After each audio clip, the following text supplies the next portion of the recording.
जय श्री श्याम साथियों, स्वागत है आपका अपने YouTube चैनल और द रोड ऑफिशियल RWM पर। साथियों, उम्मीद करता हूं कि आप सभी मस्त और स्वस्थ होंगे। कल हमने जो है बात की थी पिछली क्लास में मध्यकालीन भारत के बारे में, मेडिवल इंडिया, जिसमें हमने इस्लाम धर्म के बारे में कुछ पढ़ा था कि जो अरबी आक्रमण हुए थे अरब क्षेत्र के, और इस्लाम धर्म कौन सा था और इसमें कौन कौन से जो है खलीफा वगैरह हुए थे, पैगंबर साहब थे, उनके 4 पवित्र खलीफा थे, उनकी जो राजधानी थी वो मदीना थी। ऐसे काफी हमने फैक्ट पढ़े थे। ठीक है दोस्तों, आज हम बात करेंगे मेडिवल इंडिया के अंदर ही दिल्ली सल्तनत की, दिल्ली सल्तनत के बारे में अध्ययन करेंगे। ठीक है दोस्तों, तो आप मेरे साथ बने रहिए और क्लास को प्रॉपर तरीके से एंजॉय करिए। देखिए दोस्तों, बात की जाए दिल्ली सल्तनत की, तो दिल्ली सल्तनत की शुरुआत जो है गुलाम वंश से होती है। किससे होती है दोस्तों? गुलाम वंश से। गुलाम वंश जो है, गुलाम वंश का जो संस्थापक था, कौन संस्थापक? वो कुतुबुद्दीन ऐबक था। ठीक है, ये कुतुबुद्दीन ऐबक जो है ये मोहम्मद गौरी का गुलाम था। किसका? मोहम्मद गौरी का गुलाम था। जो गुलाम हुआ करते थे, ये गुलाम जो है सेनाएं हुआ करती थी, उन सेनाओं की सेवा के लिए खरीदे जाते थे। ठीक है, और सेनाओं के लिए बोल सकते एक तरह से के रखे जाते थे। ठीक है दोस्तों, तो जो मोहम्मद गौरी था उसका गुलाम था कौन? कुतुबुद्दीन ऐबक। इस कुतुबुद्दीन ऐबक ने गुलाम वंश की स्थापना की थी। और कब की थी? 1206 में इसने स्थापना की थी। इसका जो कार्यकाल है 1206 से 1320 का कार्यकाल है। चाहो तो आप लिख लेना। तो गुलाम वंश का कार्यकाल कितना है? 1206 से 1320। ये गुलाम वंश का कार्यकाल है, इस चीज को ध्यान रखना। आगे बात की जाए दोस्तों, तो जो कुतुबुद्दीन ऐबक था, इस कुतुबुद्दीन ऐबक ने अपना जो राज्याभिषेक 24 जून, कितना? 24 जून 1206 को किया था। ठीक है, और जो दिल्ली की गद्दी थी उस पर बैठ गया था, और राजधानी इसने अपनी कहाँ बनाई थी? लाहौर बनवाई थी। आगे बात किया दोस्तों, तो इसने मुख्यालय कहाँ बनाया था? इंद्रप्रस्थ, जो दिल्ली के समीप था, नजदीक था। अगर सही मायनों में कहा जाए तो दिल्ली सल्तनत का जो वास्तविक संस्थापक था वो कुतुबुद्दीन ऐबक नहीं बल्कि इल्तुतमिश था। कौन था? इल्तुतमिश। देखिए, क्योंकि इसने अपनी राजधानी को लाहौर बनाया था, मुख्यालय रखा था इंद्रप्रस्थ में, जो दिल्ली के नजदीक था, पास था। कुतुबुद्दीन को भारत में तुर्की राज्य का संस्थापक माना जाता है। किसका? तुर्की राज्य का संस्थापक। और दिल्ली सल्तनत का जो है वास्तविक संस्थापक जो है वो माना जाता है इल्तुतमिश को। क्यों? क्योंकि इल्तुतमिश ने ही दिल्ली में जो है अपनी जो राजधानी बनाई थी, शुरुआत की थी। जो इल्तुतमिश था इसने 1210 से 1236 तक शासन किया था। ठीक है साथियों, इल्तुतमिश ने क्या किया था? जो सुल्तान का पद था, उस सुल्तान के पद को वंशानुगत बनाया था। कैसा? वंशानुगत बना दिया था। आगे बात की जाए तो इल्तुतमिश के समय ही अवध में एक पृथु का विद्रोह हुआ था। किसका? पृथु का विद्रोह। पृथु का विद्रोह इल्तुतमिश के समय ही हुआ था। और इसमें और भी फैक्ट है कि कुतुब मीनार की नींव कुतुबुद्दीन ऐबक ने डाली थी। कुतुब मीनार जो है दिल्ली के अंदर, उसकी नींव जो है कुतुबुद्दीन ऐबक ने डाली थी। इसकी प्रथम मंजिल जो इमारत थी वो बनवाई थी। उसके बाद में इसको जो कंप्लीट पूरा इल्तुतमिश ने किया था। इल्तुतमिश ने कुल इसकी 4 मंजिल इमारत बनवाई थी, और इसकी जो हाइट थी वो 225 फीट तक पहुंचाई थी। 4 मंजिल का जो है बना दिया था। किसको? कुतुब मीनार को। बीच में जब फिरोज तुगलक का शासन था, तो फिरोज तुगलक के शासन के समय बिजली गिरने के कारण में इसकी जो 2 मंजिलें वो नष्ट हो जाती हैं। सॉरी, 2 मंजिल, 1 मंजिल। कौन सी वाली? जो चौथी वाली मंजिल होती है वो नष्ट हो जाती है। ठीक है, तो इसमें कुल 3 मंजिल रह जाती है। उसके बाद में जो फिरोज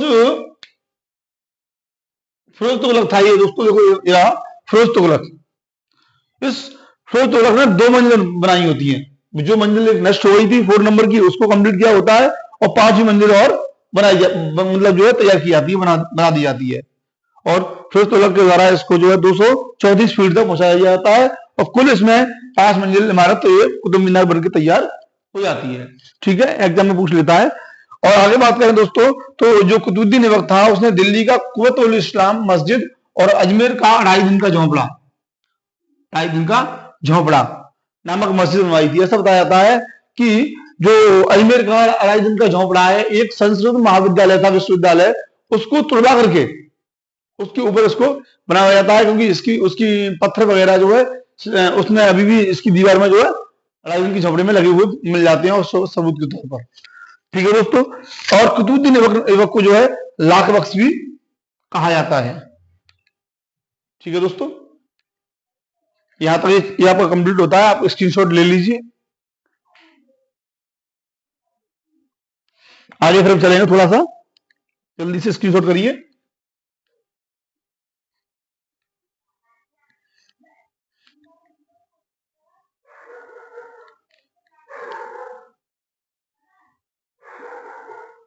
झोंपड़ा, ठीक है। हाँ दोस्तों, आगे बात करते हैं। इसको आपने कॉपी कर लिया होगा या स्क्रीनशॉट ले लीजिए, बाद में कॉपी कर लेना। ठीक है, थोड़ा सा इसमें फैक्टर है, उस चलते आगे।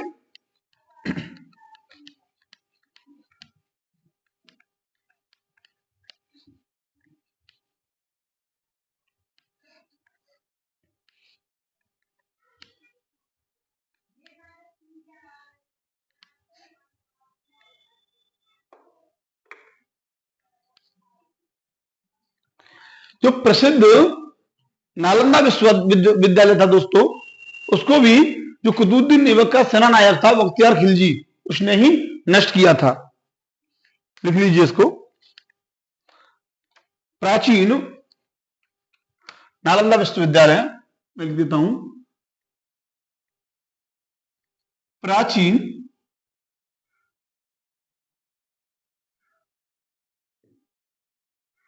नालंदा विश्वविद्यालय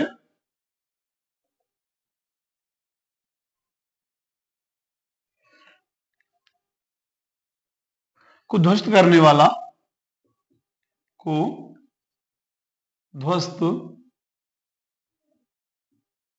करने वाला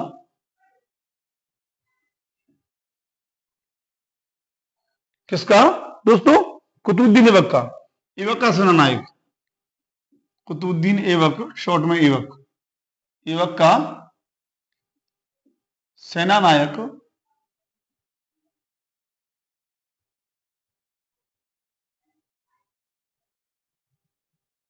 बख्तियार खिलजी था। कौन था? बख्तियार खिलजी।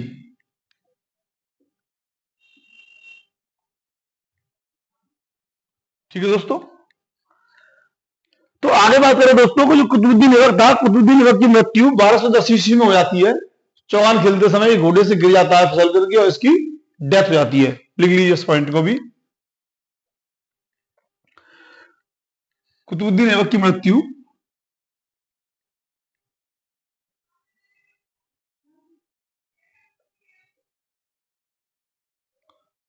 कुतुबुद्दीन ऐबक की मृत्यु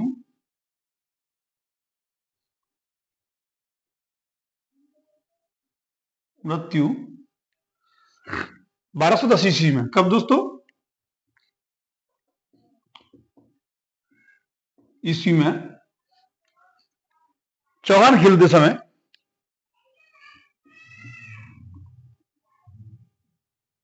चौहान खेलते समय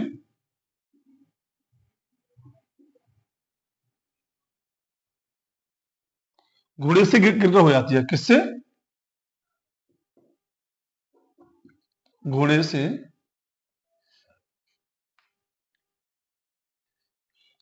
गिरकर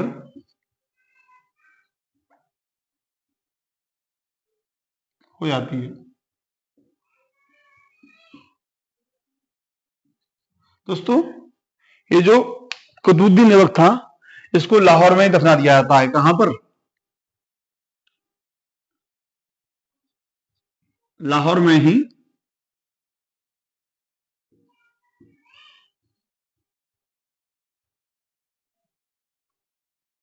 दफनाया जाता है। किसका किया जाता है? दफनाया।